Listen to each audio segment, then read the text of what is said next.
Howdy, folks. Welcome to Doobies with Doug.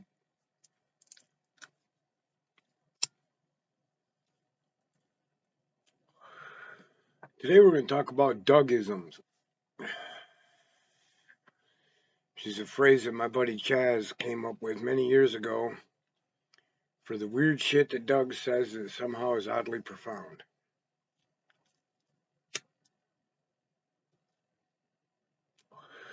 For example, if your children kill you, you failed as a parent.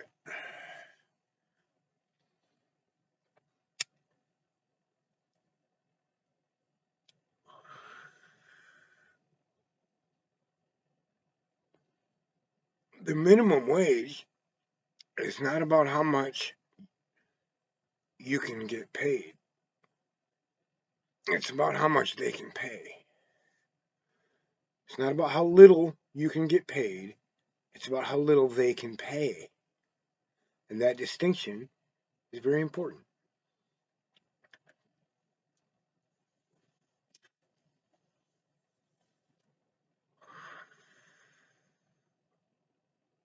Dougisms. The Republican Party says fuck poor people. The Democratic Party says fuck poor people, hearts and flowers.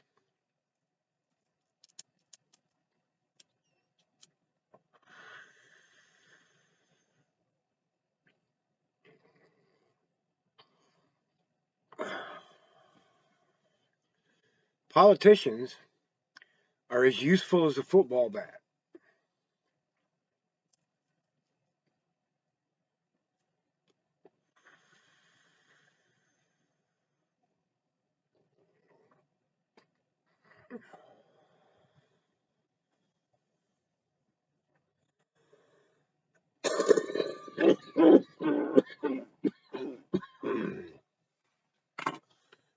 I don't want any birds in my hands. I prefer them in the bush.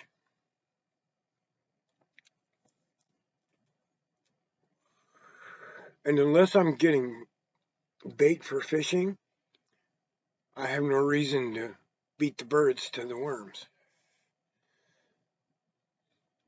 And truthfully, there's worms there all day.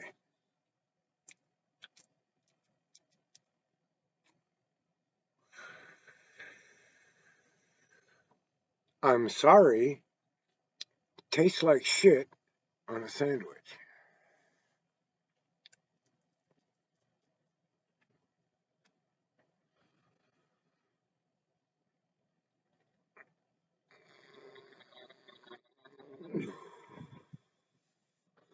If you don't like where you are, leave. You're not a fucking tree.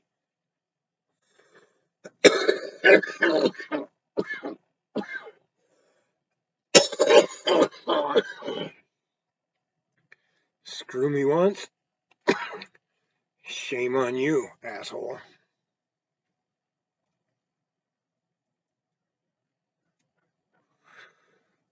Dougisms.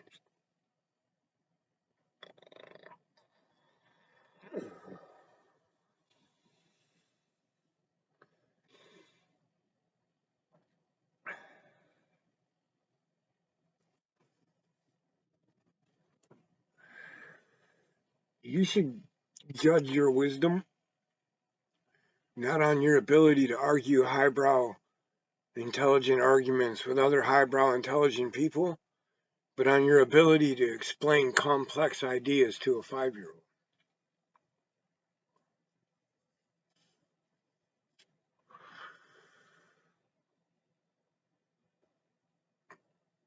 Children will tell you the fucking truth.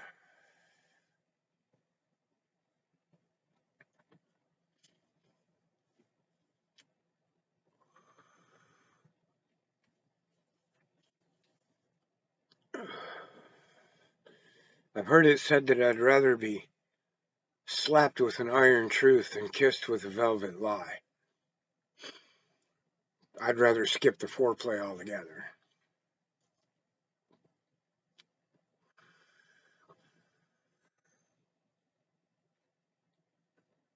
bongs filter the drugs out of your drugs. They're an insult to farmers.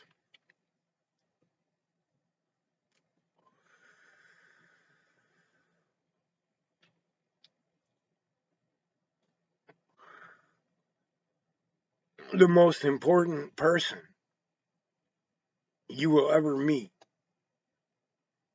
when it comes to your health is a farmer.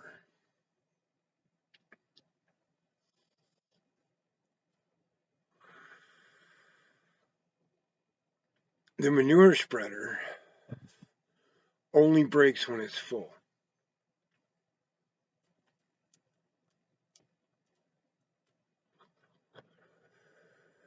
You can try fucking with me. You can also try making water wet.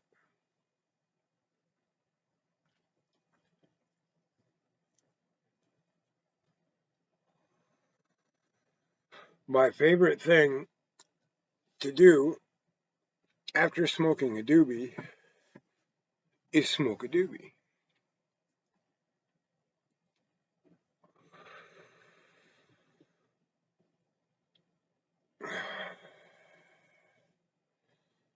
Procrastination is for the weak. Just say, fuck it, I'm not doing that.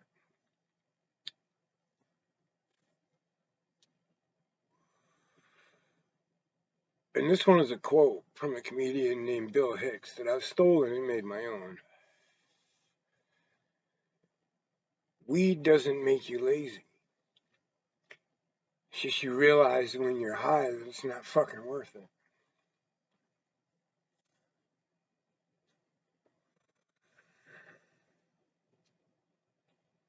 I worked for a man named Adam Turtle, a real name as far as I know. And he said, I always heard hippies were lazy and that they just wanted to sit around and smoke pot all day. And yet you work your ass off, man. Oh yeah, that's because I hate work and I want to go home and smoke pot all day.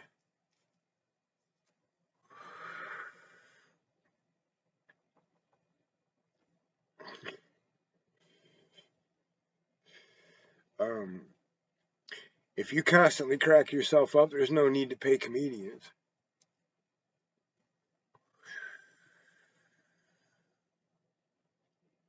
All supermarkets should have the same type of driving regulations as the roads.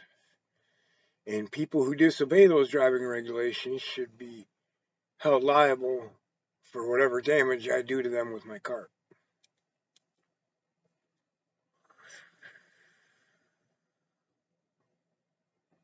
If your job can be replaced with the robot, your job is stupid and mindless and boring and dull and needs to be obsolete.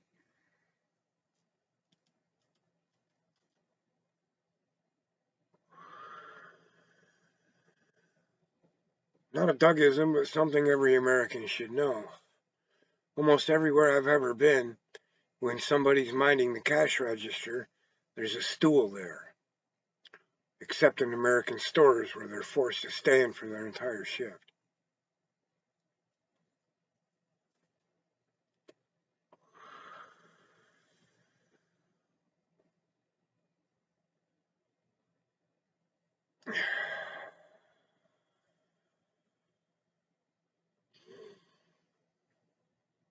Dougisms.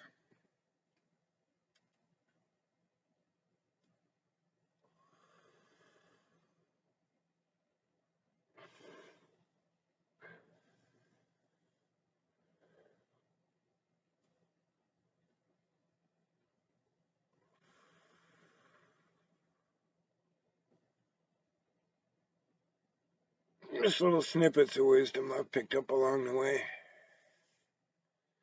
If you're in a strange town and you don't know where to find weed, there's two places. The expensive one, that's shady and sketchy, and you're probably not going to get a good look at the weed before you pay for it. And that's the Greyhound station. The other one takes a little more work. You go to any back door of any greasy spoon truck stop or restaurant and wait for the dishwasher to take a cigarette break. If he doesn't have anything on you, he'll steer you in the right direction.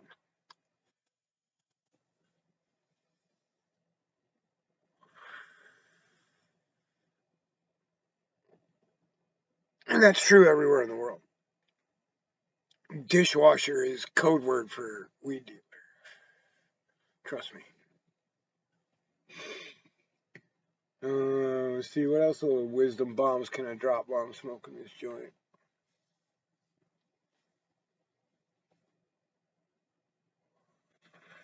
It takes two to tango, which is why I'm Mamba.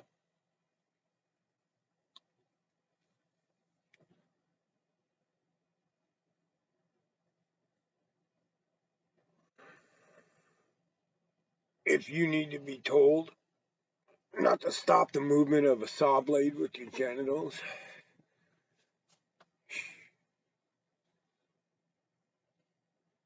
take that warning label off the box.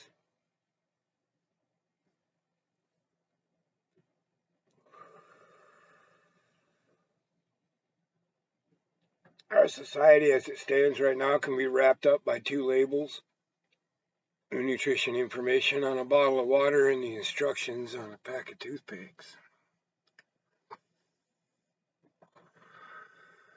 Tooth pick. You pick your teeth with them.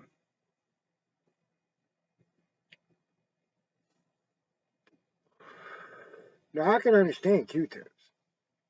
And somebody's not the sharpest pencil in the box and doesn't understand anatomy. I can understand how their ears itch and they might go into their brain or some shit or destroy their eardrum. So I can see putting a warning label on. It's a toothpick.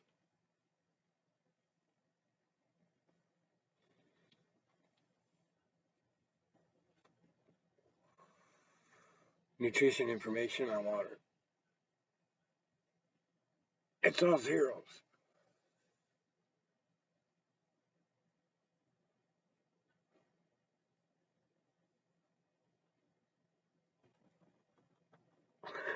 The fuck? What kind of world are we living in, man?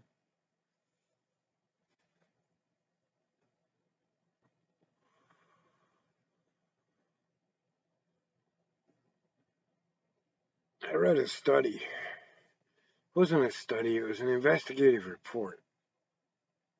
And I can't seem to find it again. But there was other reports done about it, and you could probably find it if you want to look for it. But there's two different things that were in this report that I read. One of them was in a city, and I want to say in Maryland, where a local blood bank had permission from the health department that once they brought the blood to a certain temperature so that it didn't have any more pathogens in it, they could dump it in the sewage system. Okay? Well, they dumped a lot of it. They did a whole, it was like a research facility. No, I don't remember. They're making hemoglobin or something. I don't know. But they had a lot of blood that they were dumping down the drain. And the sewer blocked up one day and fucking blood come blowing out of the fucking manholes and running down the streets. Literally. And the other part of this article, and the whole article was about creepy blood stuff, right? Was that they use blood as a natural colorant in makeup. Human blood. And that's creepy as fuck. I've never liked makeup. I don't find it attractive. I hate it when a girl who I'm dating wears it. Um, and one girlfriend asked me, "How can I make you like makeup?" Make it taste like candy?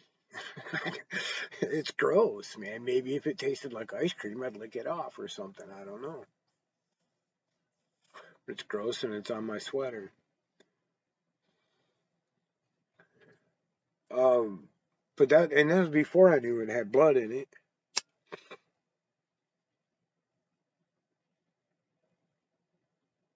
And then there's the concrete. concrete is made from fly ash, has fly ash in it. That's what they do, the incinerators, when they have to get rid of their ash from incinerating things, they sell it to concrete companies. One of the things that gets incinerated is people. And not necessarily people that are going to earn on somebody's, people that end up in the fly ash. That either were not unclaimed or no one knew they were in there. And there's millions of tons of trash that gets burned, and that's who knows how many bodies are in the dump because no one's looking. So that's creepy.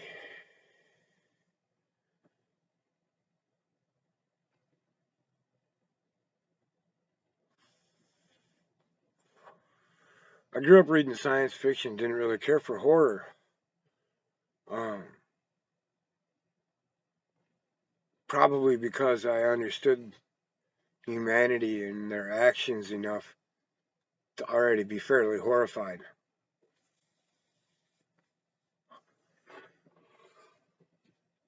Um,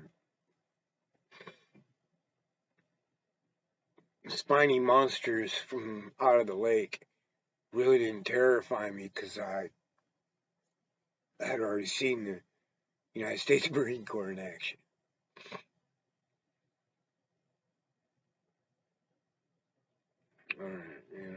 So it just didn't work for me. There was not only that, I was exposed to enough violence coming up as a kid and as a youngster, and it was just such a part of the culture as well at that time that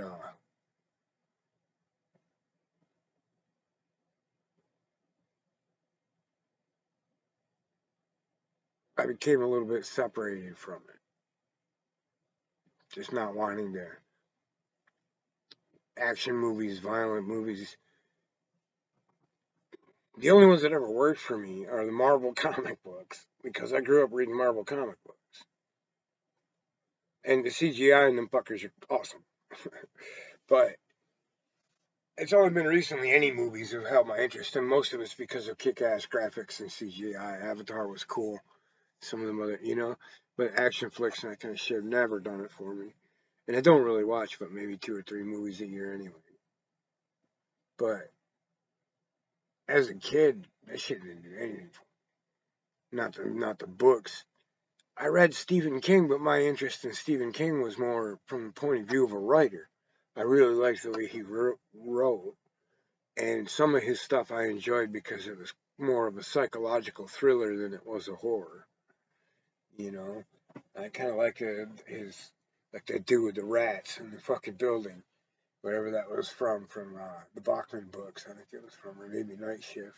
Night Shift, yeah. It was in that collection. I like his short stories better as novels. Let's just leave it there. Um,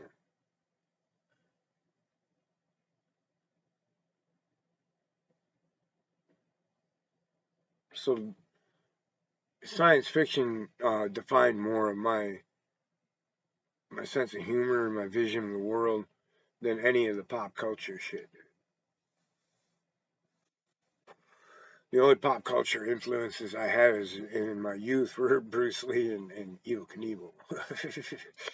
So there wasn't really anybody available to me to stimulate me in any other kind of way other than music.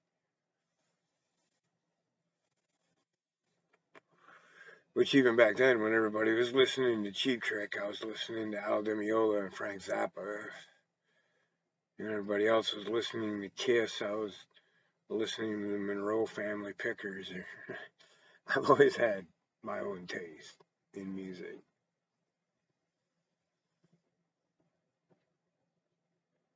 I do distinctly remember coming back from a trip where I was gone for 8 months to California to visit some friends and bringing back a cassette from a tape that we had bought, EP tape at a show, at the Mona Lisa Lounge or some shit like that in California, LA, or Hollywood, one of the two. It was a long time ago.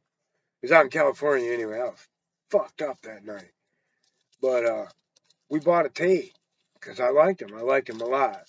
Even though they got lost in the middle of a couple of their songs that night and went off, fucking just lost it. Had to start over, basically. But I distinctly remember all my friends in Michigan hated it. Everybody I played it for hated it. They fucking hate it. It sounds like noise, blah, blah, blah. It's Metallica. Before anybody there knew of them.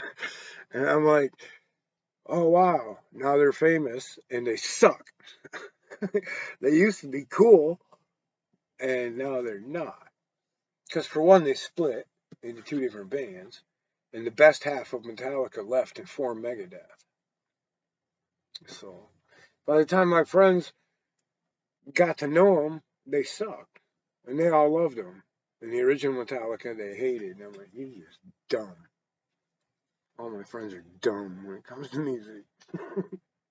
Not all of them, but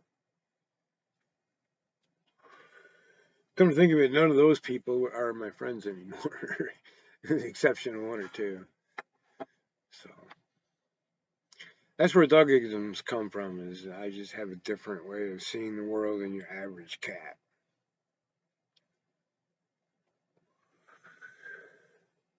You know,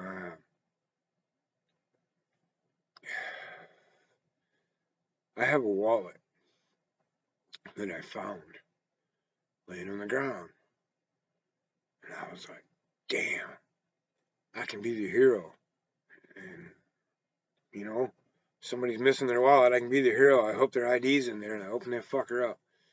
And there's $120 in there. And no ID. And it was there was a library card in there, but it was from somewhere in Nebraska or some shit. It was really old. So I stuck it in my back pocket, and I went to like 8 houses and knocked on the door and said, "Hey, did you guys lose a wallet?" Nobody even said yes. I would have asked them to describe it, but everyone said no. No, I didn't lose a wallet. And then I put a sign up at the party store, "Lost wallet. Describe it, and I'll give it back. No ID." And I waited like 2 weeks. I left my number on there. And like 3 different fuckers called me and tried to get that wallet, but they couldn't describe it. And it was a unique wallet. Um,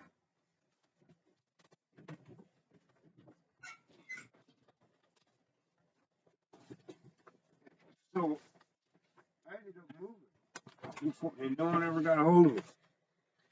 And I left the cash in and everything. And here's what's there. It is. It's a Mexican leather trifold wallet. I added the green writing on there, but I found this wallet, and I've never been able to keep a wallet my whole life. And they said this was probably 98.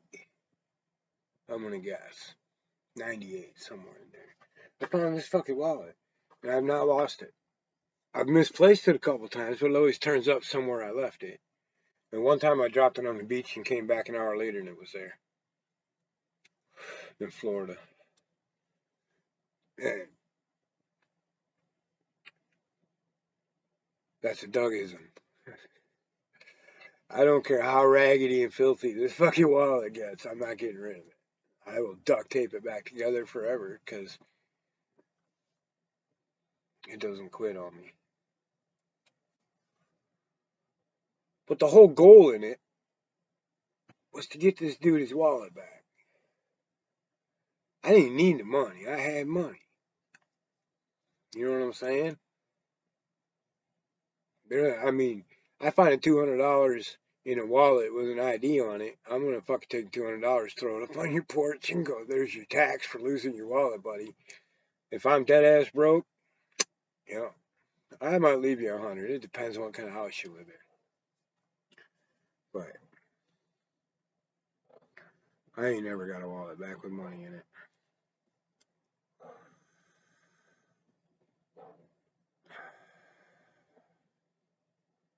I dropped this one in town, had a hole in my pants, and my fucking neighbor found it, Pulled it out, saw the ID, even though it's a Michigan ID, is my old one.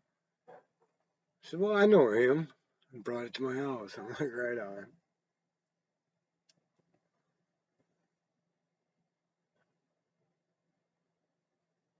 So yeah, that was Doobies with Doug and his Dougisms.